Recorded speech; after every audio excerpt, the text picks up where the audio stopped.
break. And you know, in retrospect, I really can't get mad at the guy that sold me the car, because it was me. I was actually a notorious used car salesman. You know, cut me some slack. This was before the loan modification business. And defensive used car salesmen, we're the ones that always get the bad rap, but it's the other way around.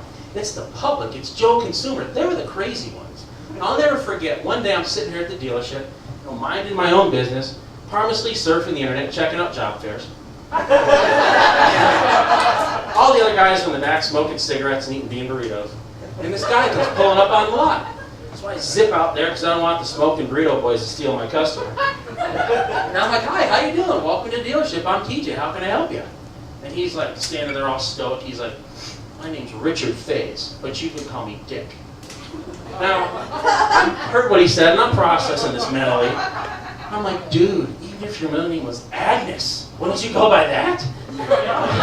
And if you think I'm making up his name, Dick Face, I actually have a copy of his credit report in a safety deposit box at my bank, along with my autographed picture of the A-team, but we won't go there either. So anyway, this guy was a real pain. It took me 3 weeks to close this guy. I mean, he grinded me in every possible aspect of my car, his car, the whole 9 yards. And the day he left was the happiest day of my life. As his last two wheels were leaving the lot, I'm like, thanks so much, Mr. Faze. If I ever see you again, it'll be too soon. Well, 5 minutes later, he comes squealing up to the front of the lot. He storms in the front doors and he's like, I'm going to sue you, I'm going to sue the dealership, I'm going to sue the big three. You took advantage of an old man. And I'm like, Mr. Faze, what are you talking about? What did we do wrong? How can we help? What's up? So he takes me outside to the car and he points at his car and he goes, you see that? I'm like, no. He goes, you see the tire right there? The valve thing. It's missing a cap. It's missing a cap. And I'm like, Mr. Faze, he goes, you took advantage of me. You're taking advantage of the elder. You're nothing but a four-flusher, lying, cheap used car salesman. And I admit it. He cut me. And I started to bleed emotionally. And to this day, it still hurts to talk about it. And I'm looking at him like, you know what, Mr. Faze? I don't need to take this abuse from you. There's people out there that probably need their loans modified. It might even be you. And I was devastated. I'm like, I'm getting out of this industry. I can't do this anymore. So I went back inside and kept searching online for job fairs.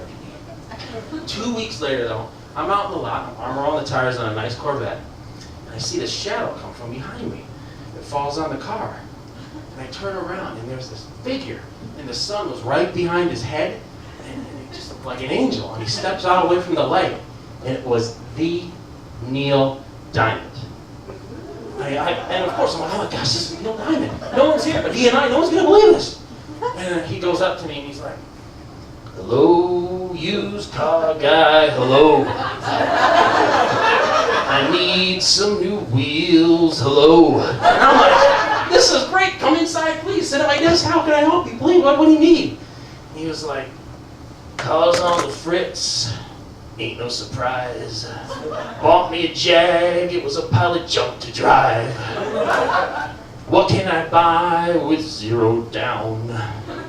My credit is shot, my career is too. I'm looking for a slice of humble pie. So tell me again how your Focus drives. Thank you very much. You've been a great audience.